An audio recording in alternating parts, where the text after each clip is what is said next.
Bienvenue au cœur de l'histoire dans les interviews du vendredi. Aujourd'hui, je vous propose une émission exceptionnelle au Musée de l'Homme pour parler de la femme qui a révolutionné le métier de sage-femme. Elle s'appelle Angélique Ducoudray et on lui doit une machine, cet objet que vous voyez ici et duquel je vais reparler avec nos invités car aujourd'hui, j'ai le plaisir d'en avoir deux spécialistes de l'accouchement. L'une est historienne, elle s'appelle Nathalie Sage-Pranchère et elle est présidente de la Société d'histoire de la naissance ainsi que chercheuse au CNRS. La seconde, vous la connaissez si vous regardez la télévision car elle est la sage-femme de la France. Elle s'appelle Anna Roy et elle a aussi fait un podcast chez Europe 1 Studio qui s'intitule Sage Meuf. Alors on va commencer par cette machine qui se trouve juste à côté de nous, qui est une copie de la machine d'Angélique Ducoudray, un mannequin d'entraînement. Est-ce que vous pouvez nous le décrire, Nathalie Sage-Pranchère ? La machine d'Angélique Ducoudray, c'est une reproduction en fait du bassin féminin, en gros de la taille jusqu'au milieu des cuisses.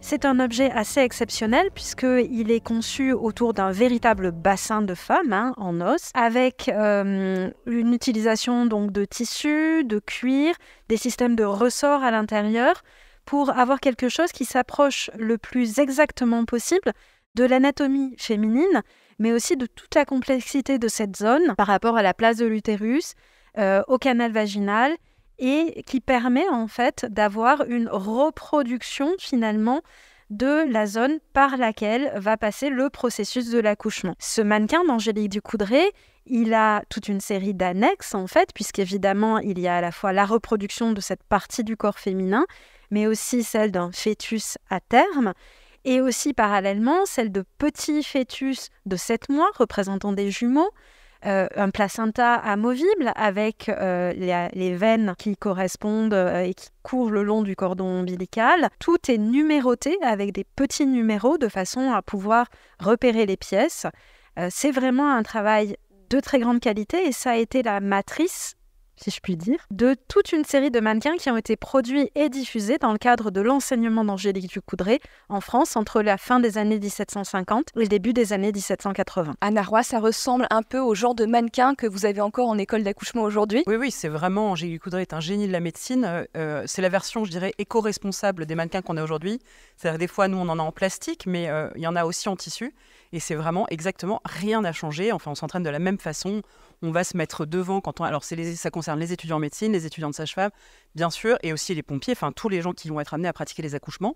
Et donc, vraiment, on se positionne. Il y a quelqu'un qui se met derrière, qui fait la force de propulsion du bébé. Et il y a une autre personne qui se met à l'avant et qui s'entraîne à faire des accouchements avant, bien sûr, de s'entraîner sur des femmes. Et donc, la tête est en bois, c'est ça, comme ça, quand on fait le toucher, les plus durs en tous les cas, pour qu'on puisse sentir la tête. On a des poupons un peu plus perfectionnés avec les sutures des os du crâne qui sont un peu, mais il y a quand même des variétés de présentation. On voit qu'elle a fait exprès de faire un nez proéminent pour qu'on puisse s'entraîner à toucher, à sentir de quel type de présentation fétale. Effectivement, on voit que l'anatomie est aussi extrêmement détaillée, ce qui est très intéressant pour l'époque. Nathalie Sage-Pranchère, on raconte qu'Angélique Ducoudray aurait accouché le marquis de Lafayette dans des conditions assez extraordinaires. Alors, est-ce que ça fait partie de sa légende ou sans elle, il n'y aurait pas eu de héros des deux mondes ? Il n'est pas impossible que Angélique Ducoudray ait accouché Lafayette parce qu'elle était effectivement dans la région à ce moment-là, que probablement des familles aisées lui faisaient appel. Après, on n'a pas de preuve tangible qu'elle l'ait fait. En revanche, effectivement, Angélique Ducoudray est liée à tout ce milieu des Auvergnats montés à la cour. Donc, bon, il est possible qu'il y ait un lien, c'est pas une certitude. Mais effectivement, ça renvoie au fait que les sages-femmes interviennent auprès des familles aisées, qu'elles peuvent sauver des situations, puisqu'elles pratiquent finalement assez largement l'obstétrique à ce moment-là, y compris dans le cadre des accouchements compliqués. Angélique Ducoudray, c'est quelqu'un qui a toujours finalement combiné ses clientèles, combiné ses ancrages, parallèlement à une vraie attention pour les femmes des milieux populaires qu'elle découvre quand elle arrive en Auvergne au début des années 1750. Et là, elle découvre avec ébahissement des femmes qui ont été quasiment mutilées pendant leur accouchement.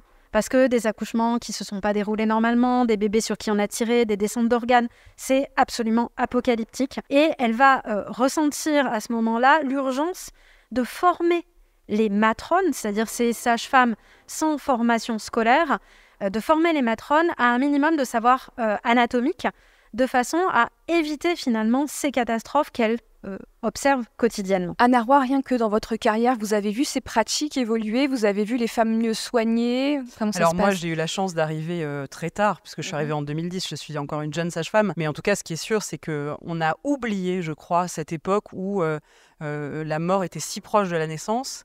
Et il y a un mouvement actuellement de l'accouchement naturel, parfois, qui dit, des fois à tort, que la nature est une merveille et qu'elle ne fait que bien les choses. C'est vrai en partie, mais parfois, quand elle se met à faire n'importe quoi, ça peut être extrêmement sévère.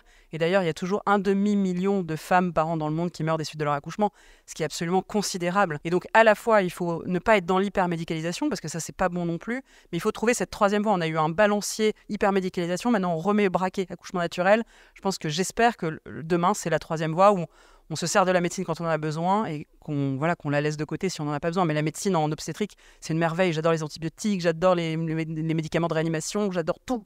Je bénis le ciel tous les jours d'avoir ces outils à ma portée. Nathalie Sage-Pranchère, avant Angélique Ducoudray, avant le XVIIIe siècle, est-ce qu'il y a déjà des stars de l'accouchement en France qui sont présents pendant les accouchements royaux ou est-ce que c'est un métier qui n'existe pas vraiment ? Le métier de sage-femme existe jusqu'à un certain point, c'est-à-dire que auprès des cours princières, auprès des cours royales, il y a des sages-femmes. Dans les villes, à Paris, il y a des sages-femmes jurées, et ce depuis le Moyen-Âge. Parmi les stars, si je puis dire, de l'obstétrique, on a la figure de Louise Bourgeois, qui est la sage-femme qui met au monde tous les enfants de Marie de Médicis, qui est en fait la sage-femme de la cour d'Henri IV au début du XVIIe siècle, qui va énormément publier en fait d'observations obstétricales sur les maladies des femmes, des enfants. Ça fait vraiment partie des figures de référence au XVIIe siècle. On va en trouver d'autres au cours du XVIIIe siècle, en France, mais aussi dans le reste de l'Europe. Ces femmes, en général, sont proches du pouvoir. Elles exercent auprès des élites sociales.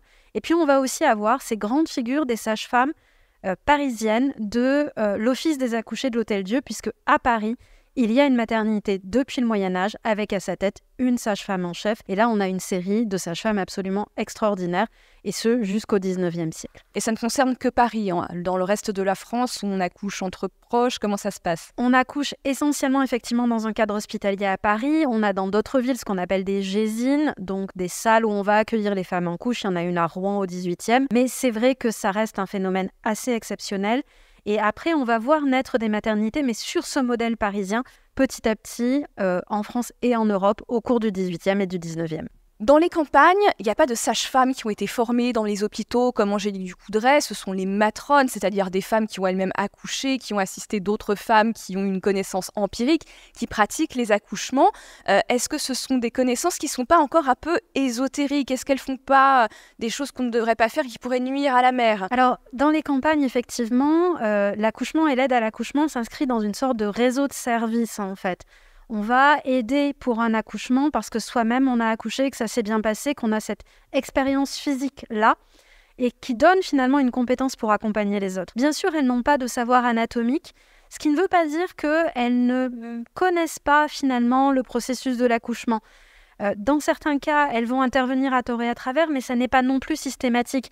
Elles ont pâti d'une légende noire qui a été construite au bénéfice des chirurgiens, parce qu'il fallait bien prouver qu'il y avait des catastrophes pour justifier leur intervention. À l'inverse, au fur et à mesure du 19e siècle et même du début du 20e siècle, parce que ce sont des figures qui perdurent jusqu'au 20e siècle, on s'aperçoit que ces matrones, ces femmes qui aident, vont au fond évoluer avec les savoirs populaires, c'est-à-dire qu'au début du 20e siècle, elles pratiquent l'asepsie parce que tout le monde se lave les mains.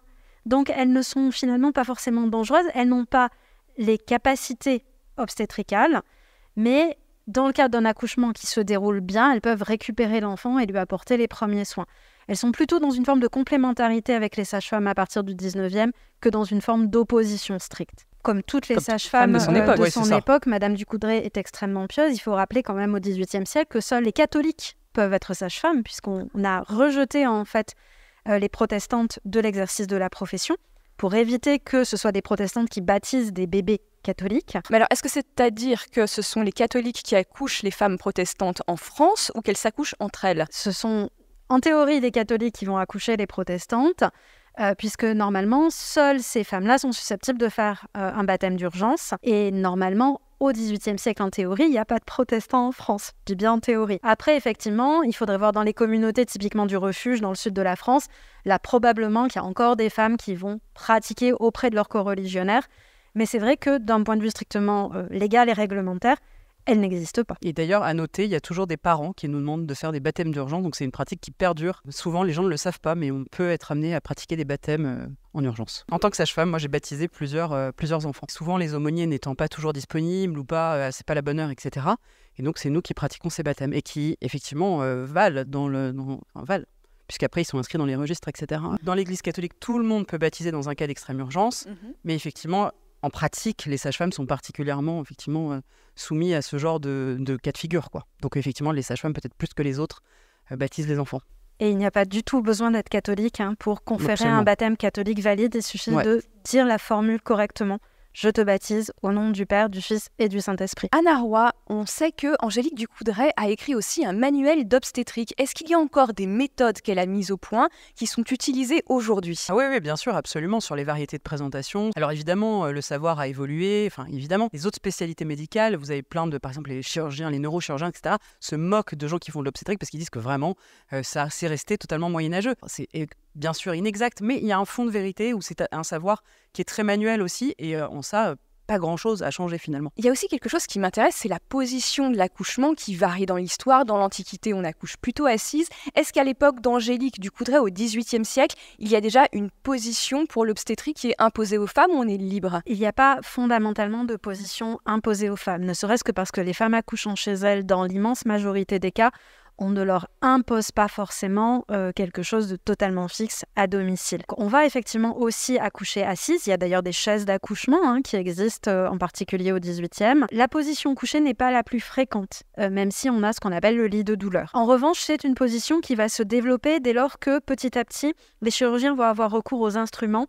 Parce que là, pour le coup, si vous devez poser un forceps, il vaut mieux que la femme soit allongée. Elle ne peut pas être semi-assise, encore moins évidemment à quatre pattes par exemple. Il y a une normalisation de la position, mais qui est plutôt liée à des interventions bien spécifiques et qui ne va pas se systématiser avant l'élargissement finalement de l'accouchement hospitalier au XXe siècle. La position couchée sur le dos de manière systématique, c'est vraiment quelque chose du milieu hospitalier et du XXe siècle. Anna Roy, tu accoucheras dans la douleur avant la péridurale. Mais comment ça a changé la vie des femmes qui accouchent ? Ça arrive à quel moment et à quel moment ça se banalise ? Ça commence dans les années 80 et puis après ça va se généraliser jusqu'à avoir un sommet, je pense, dans les années 2000-2010. Là, on ne sait pas tellement comment ça va évoluer, bien qu'il y a de plus en plus de femmes qui souhaitent accoucher sans péridurale. Il faut dire que ça, c'est une pratique de nos pays occidentaux, mais que dans l'immense majorité des autres pays du monde, il n'y a pas de péridurale. Donc ça reste quand même vraiment d'actualité pour l'immense majorité des femmes de ce monde. L'idée de la péridurale, c'est qu'il faut que les femmes qui en ont envie et besoin puissent y avoir à disposition. Mais en fait, il faut aussi que les femmes qui ne veulent pas de péridurale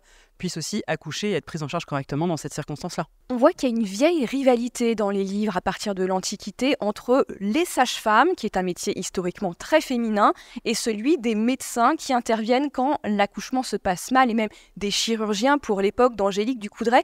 D'où vient fondamentalement cette rivalité et pourquoi à un moment on se retire en tant que sage-femme pour laisser la place aux chirurgiens ? Cette rivalité, en fait, elle se structure dans certains champs bien particuliers de l'obstétrique. Au XVIIIe siècle, les chirurgiens vont développer un discours de critique des sages-femmes.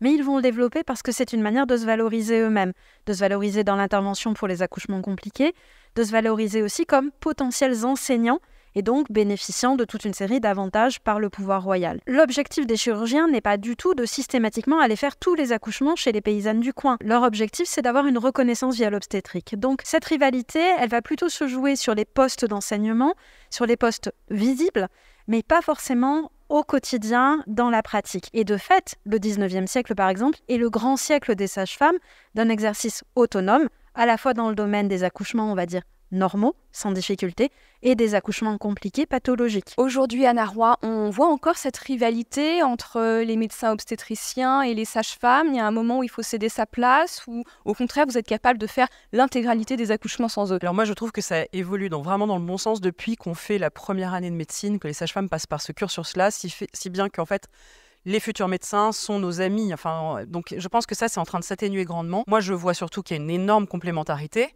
et que de fait, le médecin obstétricien est vraiment dans l'ennui si je suis pas là, et moi, je suis vraiment dans l'ennui s'il n'est pas là pour pratiquer par exemple une césarienne s'il y en a besoin. Donc non, moi, je pense qu'on est très complémentaires, qu'il y ait des fonds de rivalité, surtout sur les anciennes générations, évidemment. Bon, mais c'est pas très grave. Ça se dépasse tout ça. L'accouchement, c'est quelque chose de dangereux, potentiellement mortel. Est-ce qu'on a une idée du taux de mortalité des accouchés à l'époque d'Angélique du Coudray au XVIIIe siècle et surtout de quoi meurt-on? Alors, à l'époque d'Angélique du Coudray, on a environ 1 à 1,5% de risque de mourir par accouchement. Il faut évidemment multiplier ça par le nombre d'accouchements à l'échelle d'une vie fertile. Donc, on est face à des femmes qui, pendant leur vie fertile, ont environ 10% de risque de mourir en couche. C'est considérable. Alors, on meurt évidemment potentiellement de problèmes liés au déroulement de l'accouchement lui-même. Par exemple, un enfant qui ne descend pas, une tête enclavée dans un bassin, un accouchement qui ne se termine pas. On peut mourir d'hémorragie. On meurt aussi beaucoup de causes infectieuses dans un contexte où, évidemment, on ne connaît pas les micro-organismes. Donc, bien évidemment, la conception de l'hygiène n'est pas celle que nous avons aujourd'hui. Et à partir de là, on ne va pas se laver les mains pour toucher une femme au travail.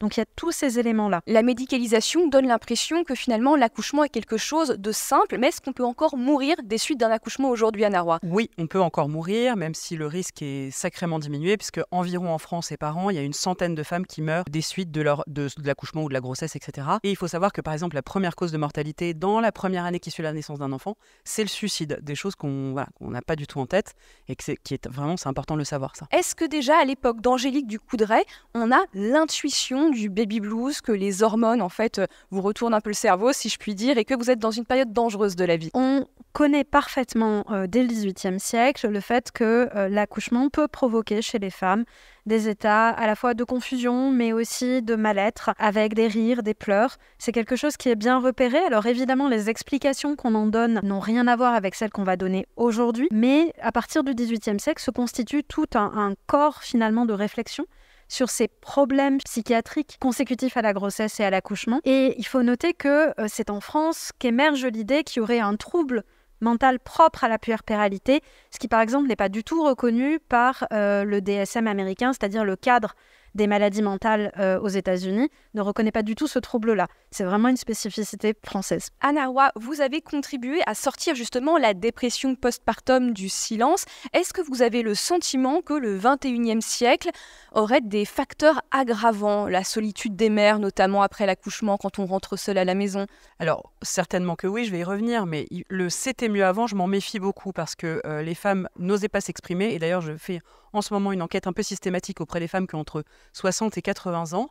Et quelle est ma surprise de m'apercevoir, alors qu'elles vous disent c'était super, quand vous les faites vraiment parler, elles disent mais c'était un enfer, j'ai vécu ça, alors même qu'elles renvoient et elles ont envoyé l'image à toute leur famille que tout allait très bien. Donc c'était mieux avant, je suis pas sûre. Toutefois, effectivement, il y a des facteurs aggravants parce que les familles sont souvent nucléaires, c'est-à-dire il y a 2 parents, un enfant, et qui sont parfois isolés de leur famille, donc ils sont assez seuls. Il y a ce que j'appelle moi l'isolement urbain ordinaire. Il y a le fait qu'il y a des conditions de travail dans les hôpitaux qui sont très difficiles, donc avec des accouchements parfois très traumatiques, qui vont laisser des conséquences longtemps. Donc oui, il y a et les femmes travaillent très tôt après la naissance. Enfin, il y a plein de choses qui font que certainement ça aggrave, mais le c'était mieux avant, j'y crois pas sur ce domaine-là. L'expression des troubles mentaux, l'expression des ressentis, y compris des ressentis dépressifs, est quelque chose qui de toute façon a été passé effectivement sous silence, en particulier dans les milieux populaires, pendant des siècles et des siècles. Les gens n'en parlaient pas, ça ne veut pas dire qu'il n'y avait pas de ressenti. Nathalie Sage-Pranchère, l'accouchement ne s'arrête pas au moment de la délivrance, il faut ensuite donner des soins au bébé. Est-ce qu'Angélique du Coudray a théorisé cette partie de la naissance, comment on s'occupe du nouveau-né? Alors il y a vraiment une continuité en fait entre la pensée des soins pendant la grossesse, au moment de l'accouchement et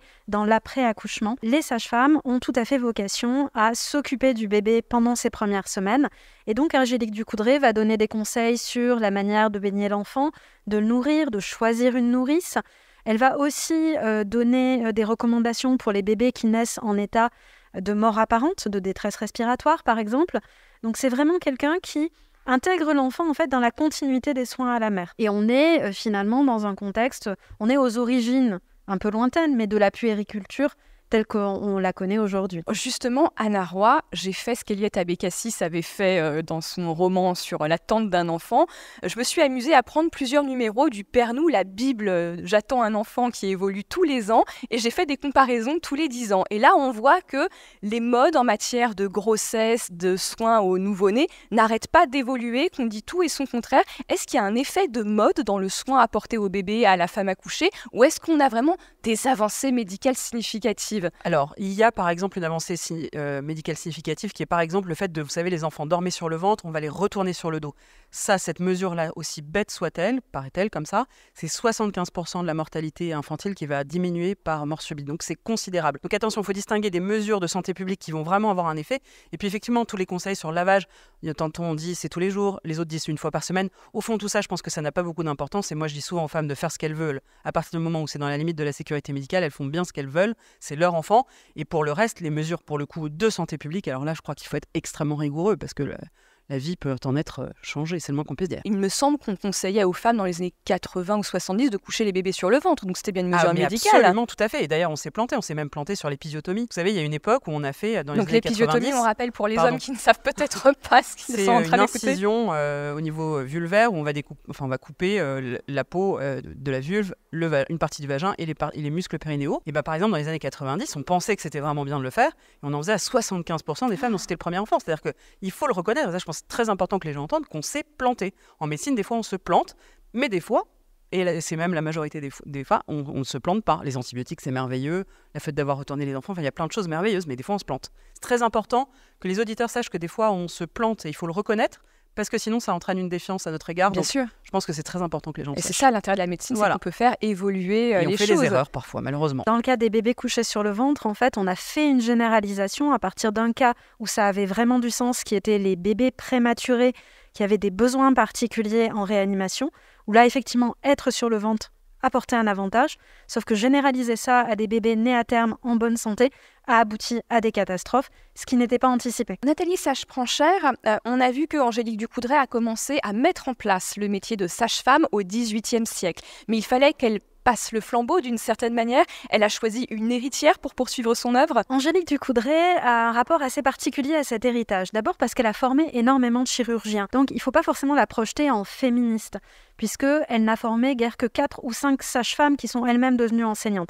En revanche, elle a formé des centaines de chirurgiens. Mais c'est vrai qu'elle a eu à ses côtés une jeune femme qu'elle a adoptée, puisque Angélique Ducoudray n'était pas mariée, qui est devenue sa nièce, qui s'appelle Marguerite Coutenceau, et qui a poursuivi son œuvre à Bordeaux, qui a été une très grande figure de l'école de la maternité de Bordeaux, et qui a, d'une certaine manière, visibilisé, parallèlement aux figures qui étaient à la tête de la maternité de Paris, le fait qu'il puisse y avoir des sages-femmes enseignantes avec une vraie surface sociale, si je puis dire. Mais effectivement, ce dont on s'aperçoit, c'est qu'au XIXe siècle, la postérité d'Angélique Ducoudray, c'est plutôt un binôme. Le médecin, la sage-femme, à la tête de l'enseignement, ensemble, plutôt que uniquement la sage-femme, et le tout dans des écoles, et non plus dans cet enseignement itinérant, comme Angélique l'avait développé. Anna Roy, est-ce qu'aujourd'hui, il y a encore une filiation des sages-femmes par rapport à Angélique Ducoudray? Est-ce qu'on commence les cours d'obstétrique en vous parlant d'elle? Est-ce que vous vous sentez un petit peu sous la tutelle d'Angélique Ducoudray dans votre métier? Alors oui, on nous en parle pendant nos études, ça c'est clair. Mais moi, par exemple, je suis une fan d'Angélique Ducoudray, et je peux vous dire, ça peut paraître absurde, mais je pense à elle au moins une fois par jour. C'est-à-dire souvent, quand je suis là, qu'est-ce que c'est dur, etc., je pense à Madame Ducoudray, je me dis, attends, elle sillonnait la France avec son mannequin, elle en avait jusque-là, donc toi, tais-toi et continue d'avancer. Donc moi, je suis par exemple une grande fan, c'est vraiment un phare dans la nuit. Elle a servi les femmes vraiment au-delà de ce qu'elles pouvaient faire, et donc ça, c'est un grand, grand modèle pour moi, mais je suis sûre pour plein d'autres sages-femmes, enfin, j'imagine. Nathalie Sage-Pranchère, comment réagit Angélique Ducoudray face à un accouchement difficile? Je pense vraiment à quelque chose qui se passe pas comme prévu, un bébé qui se présente en siège, un bébé qui ne descend pas. Comment ça se passe? Comment elle réagit? Angélique Ducoudray, comme toutes les sages-femmes effectivement bien formées de sa génération, est quelqu'un qui présente beaucoup de sang-froid. C'est d'ailleurs vraiment une qualité qui est demandée aux sages-femmes. Il ne faut pas effrayer la parturiente. D'autant plus que si la parturiente a peur, souvent son entourage aussi est très effrayé, donc il faut que la sage-femme reste calme au milieu de tout ça. Face à un siège, en réalité, elle panique pas du tout parce que le siège n'est pas une position pathologique. Même si aujourd'hui c'est quelque chose qui apparaît très compliqué, c'est pas le cas en fait en théorie. En revanche, un enfant qui ne va pas descendre, elle va essayer en fait de mettre en place des mesures. Elle va beaucoup s'appuyer sur l'héritage de son enseignante à elle, Anne Bersin, puisqu'elle a été l'élève d'une sage-femme parisienne. C'est quelqu'un qui va au besoin avoir recours à des chirurgiens. Ce qui est intéressant, c'est qu'elle n'a jamais recours à des instruments, à la différence d'autres sages-femmes un tout petit peu après elle, comme Marie-Louise Lachapelle à l'hospice de la maternité de Paris, qui utilise des forceps sans aucun problème. Angélique Ducoudray, elle ne recourt pas aux instruments. Elle va vraiment rester sur des gestes de la main, mais elle va essayer d'accompagner, d'avoir de la patience avec ces processus. Alors justement, rebondissons sur le siège. Vous disiez que ce n'est pas une position pathologique quand le bébé se présente par les fesses ou par les pieds. Dans les années 80 encore, les sages-femmes accouchaient tous les sièges naturellement. Aujourd'hui, il y a une défiance vis-à-vis de ce type d'accouchement. Ça finit souvent en césarienne, non? Oui, et c'est assez dommage parce qu'en fait, c'est un accouchement qui se passe juste à l'envers et que si on a vérifié que les dimensions du bassin étaient bonnes et que l'enfant n'était pas trop gros par rapport aux dimensions du bassin, en fait, c'est un accouchement qui peut très bien se passer. Mais de toute façon, je pense qu'effectivement, on a raison de surveiller. En tout cas, les césariennes systématiques, les obstétriciens, là, c'est pas mon rôle de vous le dire, mais les obstétriciens ne recommandent plus la césarienne systématique, pas du tout. Donc non, il y a des choses qui évoluent, mais c'est vrai qu'on a eu, je crois, la césarienne un peu facile sur le siège là ces dernières années. Je crois qu'on ne peut pas dire autre chose. Merci beaucoup Anna Roy et Nathalie Sage-Pranchère pour votre éclairage complémentaire sur les histoires d'accouchement et d'accoucheuses autour d'Angélique Ducoudray. Je rappelle, Nathalie Sage-Pranchère, que votre ouvrage « L'école des sages-femmes, naissance d'un corps professionnel » est paru aux éditions des presses universitaires François Rabelais. Et Anna Roy, l'un de vos derniers ouvrages, un best-seller et réédité en poche, c'est « Histoire de sage-femme » qui est donc actuellement aux éditions de Poche. On retrouve aussi votre superbe podcast Sage Meuf, Europe 1 Studio, à écouter sans modération quand on va avoir un bébé ou quand on en a un depuis peu de temps. C'est un phare dans la nuit, comme Angélique Ducoudray pour vous. Et on remercie tout particulièrement le Musée de l'Homme qui nous accueille aujourd'hui et qui nous donne l'opportunité de voir la machine d'Angélique Ducoudray, cette réplique qui a été faite en 2006 pour une exposition, mais qui est une copie fidèle de la machine originelle d'Angélique Ducoudray. Merci à tous nos auditeurs de votre fidélité. N'oubliez pas de parler des épisodes que vous aimez, de les partager en ligne, de les commenter, puis de nous mettre des étoiles aussi, ça nous fait plaisir, parce que ça nous fait plaisir de vous faire voyager, y compris dans les musées, de vous montrer des choses assez extraordinaires. Quant à nous, on se retrouve tous les jours en podcast sur votre plateforme favorite et à 15h le week-end à l'antenne d'Europe 1. À bientôt.